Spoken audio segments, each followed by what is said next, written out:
Refusal, exposure, silent resolve. I'm sorry, but we can't handle twins right now. My mother said it softly, like softness would shrink the refusal.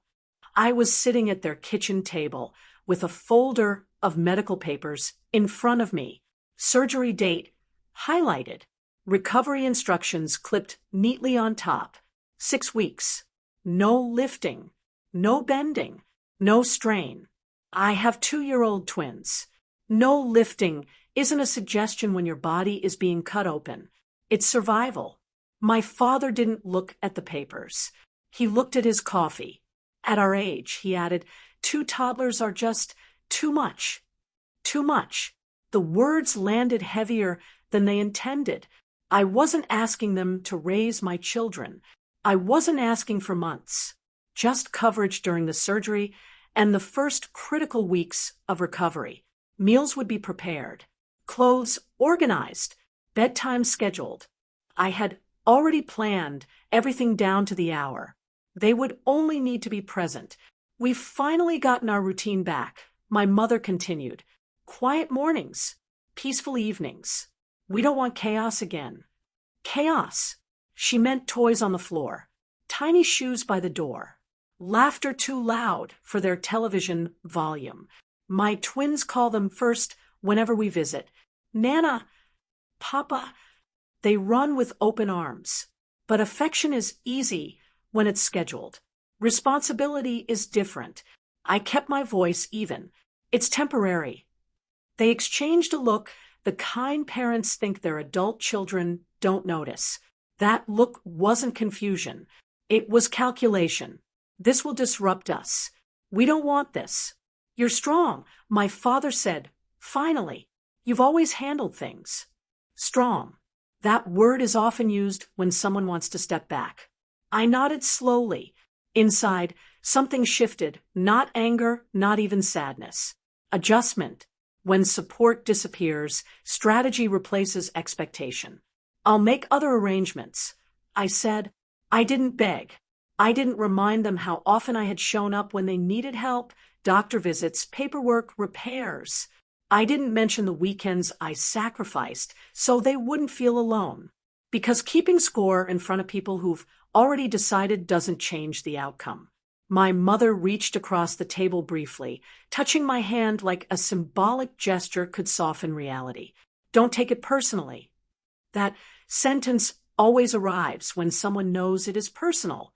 I gathered my papers carefully. No rushed movements. No shaking hands.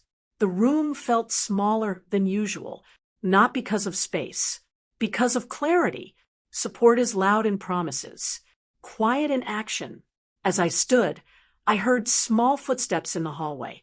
My twins had wandered in, holding hands, matching pajamas, slightly crooked. One carried a stuffed elephant.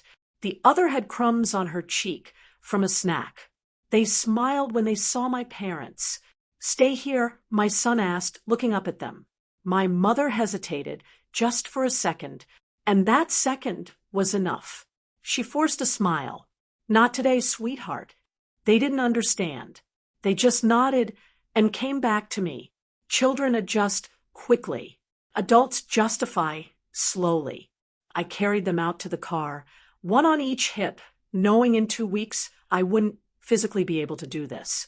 My incision would be fresh, my body stitched, my strength limited, and the people who once told me, family always comes first, had drawn a line at inconvenience. That night, I began calling agencies, pricing temporary in-home care, arranging backup childcare rotations with friends who didn't share my blood but offered without hesitation. Every solution cost money, but peace costs more. A few days later, I returned to my parents' house to drop off something my mother had forgotten in my car. The door was slightly open. Voices carried from the living room. You did the right thing, my father was saying. We're not built for that kind of stress anymore. And she'll manage, my mother replied. She always does. Manage. They weren't cruel. They were comfortable. Comfort makes people shrink their capacity. I stepped inside quietly. They hadn't noticed me yet, and neither had Grandpa.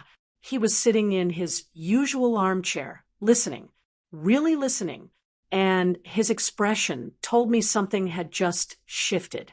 They thought this was the end of the conversation. They didn't realize it had just reached the wrong audience. The voice they didn't expect. Grandpa didn't raise his voice. He didn't need to. I just want to make sure I heard this correctly. He said, adjusting his glasses slowly. You refused to help her during surgery? The room shifted. My mother stiffened. It's not like that, Dad. It's just a lot for us right now. A lot, he repeated calmly. There's something about an elder repeating your excuse that makes it sound smaller.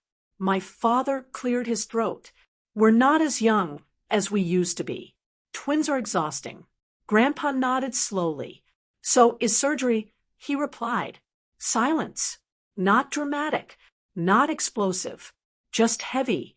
He turned his attention to me. How long will she be recovering?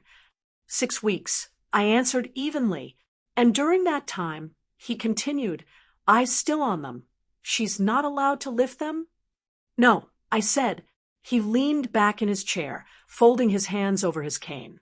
When your mother had surgery, he said to my father, who stayed with you for a month. My father didn't respond. Grandpa didn't wait. Me. He shifted slightly, then looked at my mother. And when you both struggled with mortgage payments, who signed the guarantee? No answer again. Family, he said simply, is not for convenience. The room had gone completely still. No one interrupted him. No one dared. You don't help when it's easy, he continued. You help when it's difficult. That's the only time it counts. My mother tried to recover. We just thought she could arrange something professional. Hire someone. Grandpa nodded once. She can, he agreed. But the question isn't whether she can. It's whether she should have to. That landed, not as accusation, as truth. I didn't speak. This wasn't my argument anymore. Grandpa slowly stood, carefully, deliberately.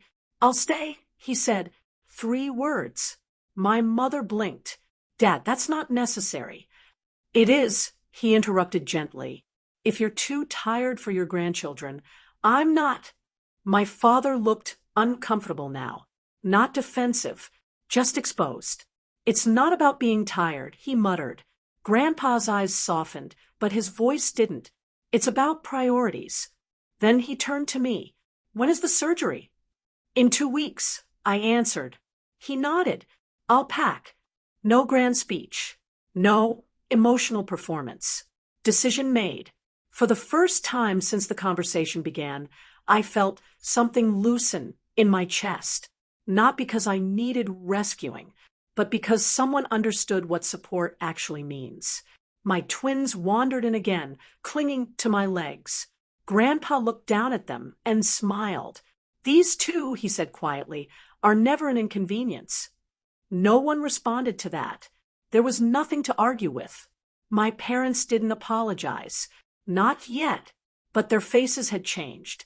Because sometimes the most powerful correction doesn't come from the person who was hurt.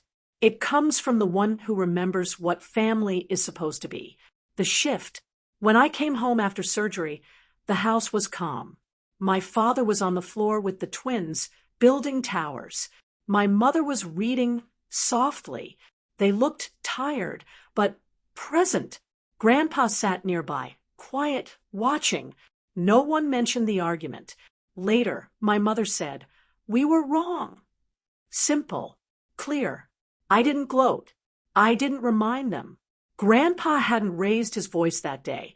He had raised the standard. And their faces when he did. That was the moment convenience stopped.